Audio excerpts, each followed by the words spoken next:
Hey everyone, welcome to 59 Topps Friday, presented by Wax Pack Wisdom, where we talk baseball history through the cards we love. My name is Jake T. O'Donnell. We built the iconic 1959 Topps baseball set, and in this series we're going through every card to talk about the players, teams, and people who made up Major League Baseball in 1959. Today, we'll cover cards 300 through 309 in the set. Card number 300 belongs to Richie Ashburn of the Philadelphia Phillies. 1959 was Ashburn's 12th Major League season. There were many great center fielders in baseball during the 1950s, and while he never got as much attention as some others, Richie Ashburn stood out as a fundamentally sound star who patrolled center field for the Phillies throughout the decade. Ashburn's consistent durability, uncanny batting eye, smarts on the base paths, and natural ability to put the bat on the ball made him famous. He was born in Tilden, Nebraska, and signed with the Phillies in 1945, debuting 3 years later in Philly at the age of 21. He led the National League in stolen bases and finished third in NL Rookie of the Year voting. In 1950, Ashburn was a catalyst for the famed Whiz Kids Phillies club that won 91 games and the NL pennant. Ashburn hit .303 and led the NL in triples that year. However, the Phils were bested by the Yankees in the World Series. Despite not getting back to the World Series again in his career, Ashburn kept putting up big numbers for the Phillies. He batted .344 in 1951 and led the NL in hits. And 2 years later, he once again led the league in hits. 1954 marked the first of 4 times Ashburn would lead the NL in walks and won the batting title the following year. In 1958, he led the entire majors in hits, triples, and with his .350 average. 1959 was a down year for Ashburn, and the Phillies traded him to the Cubs for 1960. The expansion Mets acquired Ashburn ahead of their first season, and he was their first All-Star in 1962. That would be Ashburn's final MLB season, ending his career with 6 All-Star appearances, a .308 batting average, a .396 on base percentage, and over 2,500 career hits. In 1963, Ashburn took a job broadcasting Phillies games, a role he would keep for the remainder of his life. He also wrote sports columns in Philadelphia newspapers. Induction into the Baseball Hall of Fame took many years for Ashburn, as the writers never gave him more than 41% of the vote. But in 1995, the Veterans Committee elected him, and he took his place in Cooperstown. Ashburn died suddenly after calling a game in New York in 1997 at the age of 70. Card number 301 belongs to Earl Averill Jr. of the Chicago Cubs. 1959 was his 3rd season in the majors. Averill was born in 1931 in Cleveland, where his father, Earl Averill Sr., was in the midst of his Hall of Fame playing career. The elder Averill was a star center fielder for the Indians, Tigers, and Braves, making the Hall of Fame by the Veterans Committee in 1975. The younger Averill was mostly a catcher and had a more modest but still successful career in the big leagues. In 1956, Earl Jr. debuted for the Indians, the team that made his father famous. He briefly played for them in 1958 as well, and then was traded to the Cubs. After some time with the White Sox in 1960, Averill was selected by the Angels in the expansion draft ahead of their first year in 1961. This was where Averill had his most successful season, hitting .266 with 21 home runs. After 2 years there, he spent his final big league season in 1963 with the Phillies. Averill spent years teaching after his playing career and played alongside his father in a 1972 Old Timers game in San Diego. Card number 302 belongs to Don Mossi of the Detroit Tigers. 1959 was Mossi's 6th year in the big leagues. Mossi was a left-handed pitcher who spread his time in the big leagues between the Indians, Red Sox, White Sox, and Athletics, as well as the Tigers. In his first season with the Indians, Mossi earned a 1.94 ERA in 93 innings pitched, helping the Indians advance to the World Series where they were swept. He would pitch 4 innings over 3 games and allowed no runs during the Fall Classic. In 1957, Mossi was moved to the Indians starting rotation, where he made the All-Star team and would finish the season with a record of 11-10 and an ERA of 4.13. In 1958, he was traded to the Tigers, where he would be guaranteed a starting spot in the rotation. Mossi pitched the greatest season of his career in 1961, going 15-7 with a 2.96 ERA for the Tigers. After 1961, Mossi experienced arm issues and would end his career with a 101 and 80 win-loss record, a 3.43 ERA, 932 strikeouts, and 50 saves. Mossi was a skilled carpenter who would complete construction work in the off-season as a possible fallback career and to support his family. Following baseball, Mossy went on to be a supervisor at a factory, and he enjoyed hunting and fishing. In 2014, Mossy was named one of the 100 greatest Indians, and he died in 2019 at the age of 90. Card number 303 belongs to Marty Keough of the Boston Red Sox. 1959 was Keough's fourth year in the big leagues. Keough was an outfielder who spread his time in the big leagues between the Red Sox, Indians, Senators, Reds, Braves, and Cubs. He made his MLB debut in the outfield for the Red Sox in 1956, sharing the field with the likes of Ted Williams, Jimmy Pearsall, and Jackie Jensen. He was traded to the Indians in 1960, and following that season, he was selected by the Senators in the expansion draft. 1961 was his most productive year, starting in 109 of the club's 161 games. In 1962, he had a career-high batting average for the Reds at .278.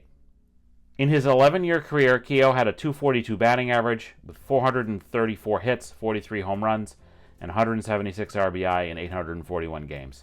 Keough would go on to play 1 year for the Nankai Hawks in Japan. Keough also had family connections in the big leagues. His younger brother was an outfielder, and his son Matt was a right-handed pitcher. Both Keough and his son would play in Japan, making them one of the few father-son duos to do so. Keough's father was a baseball star at the University of California at Berkeley, and his mother was also a softball player. Keough worked as a scout for the Padres, the Dodgers, and then the Cardinals organization following his playing career. As of this recording, Keough is 90 years old and will be 91 on April 14th, 2025. Card number 304 is the Chicago Cubs team checklist. The checklist on the back of the card covers cards 265 to 352 in the set.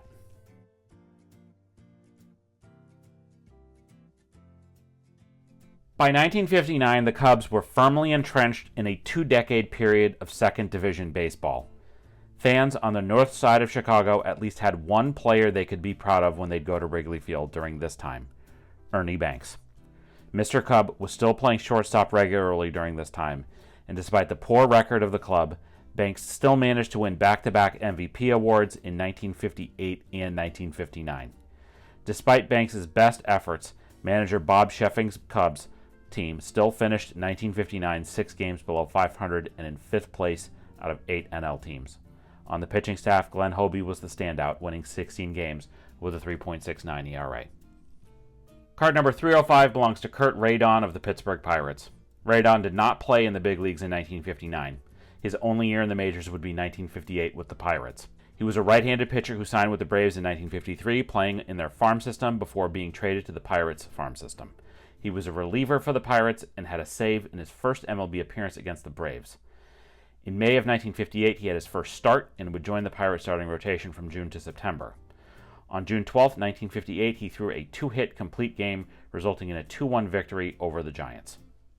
On July 25th, he would have his second complete game 4-hit shutout against the Giants that the Pirates would win 10-0. He would finish the season with an 8-4 record, working in 31 games, 20 of which he would start. He would have a 3.62 ERA with 85 strikeouts. A cyst on his finger and sore arm would force him out of the big leagues. He continued in the minors for 3 more seasons. He went on to work as a police officer until his retirement, and Radon died in 2018 at the age of 84. Card number 306 belongs to Jim Gilliam of the Los Angeles Dodgers. 1959 was Gilliam's 10th big league season, including 3 years in the Negro National League. Gilliam, known throughout his baseball career by his nickname Junior, was a versatile and critical member of the winning Dodgers clubs of the 1950s and 1960s for managers Chuck Dressen and Walter Alston, bridging the eras of Jackie Robinson and Pee Wee Reese to Sandy Koufax and Don Drysdale. A Tennessee native, Gilliam opened his professional career playing 3 seasons for the Baltimore Elite Giants of the Negro National League. Ahead of the 1951 season, he was acquired by the Dodgers and made his debut in 1953. While Gilliam was never generally considered a starting player at the outset of any seasons with the Dodgers, he averaged 146 games a year over his first dozen years with the franchise. A brilliantly smart player, Gilliam selflessly played whatever role was necessary on many elite Dodgers teams. Quote, "Junior played to win ball games," his teammate Ron Farrelly said. He didn't care who was the player who won the game so long as the Dodgers won the game. Jim didn't worry about personal things like that. Close quote. In 1953, Gilliam led the NL in triples and won the League Rookie of the Year award. He hit .292 in the 1955 World Series, the first win in franchise history for the Dodgers. He made his first All-Star team the next year and hit .300. In 1959, after the Dodgers moved to LA, he again won the World Series and was an NL All-Star, leading the league in walks. He was part of the Dodgers' World Series wins in 1963 and 1965 as well, the latter being his first of 2 seasons as a player-coach. After retiring as a player, Gilliam became Alston's first base coach and stayed in that role until Alston's retirement. When Tommy Lasorda got the managerial role over Gilliam in 1977, Gilliam stayed on as a hitting coach. The following year, as the Dodgers were heading to an NL pennant win, Gilliam suffered a cerebral hemorrhage and died a few weeks later at the age of 49. Card number 307 belongs to Kurt Barclay of the San Francisco Giants. 1959 was Barclay's third and final year in the big leagues. Barclay was a right-handed pitcher who would play his entire big league career for the New York and then San Francisco Giants. Following a career at the University of Oregon where he played baseball and basketball, Barclay signed with the Giants in 1952. Barclay would only play 1 full season in the big leagues for the Giants, his career hindered by a sore shoulder. He would split the 1958 and 1959 seasons between the big leagues and the Giants Farm League. Barclay would end his big league career with a 10-9 record and a 3.48 ERA with 73 strikeouts. He had 5 complete games and 1 save. Barclay died in 1985 at the age of 53 after a battle with cancer. Card number 308 belongs to Norm Siebern of the New York Yankees. 1959 was his 3rd big league season. Siebern spent several years in the Yankees minor league system before he arrived in the Bronx in June 1956. He had 1 at-bat in that year's World Series win for the Yankees. After spending 1957 in the minors, Siebern was entrenched as the Yankees' everyday left fielder for 1958. His prowess in the field led to a Gold Glove win that season.